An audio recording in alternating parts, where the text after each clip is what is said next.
माझी मागणी आहे त्याच्याबद्दल या उद्याच्या बंदनंतर आम्ही पुढाकार घेणार की या सगळ्या आंदोलकांवरचे गुन्हे हे तत्काळ मागे घेतले गेलेच पाहिजेत ही आमची आग्रही मागणी आहे. नाहीतर आम्हाला रस्त्यावरती उतरावं लागेल.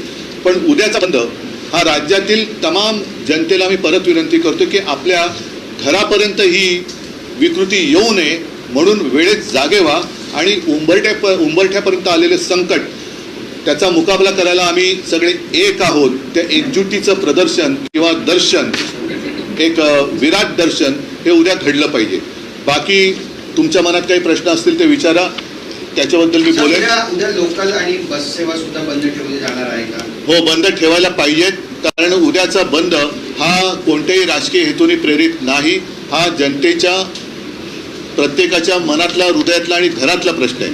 म्हणून लोकल आणि बस मी सरकारला सुद्धा विनंतीच करतोय जरी मी संताप मनात असला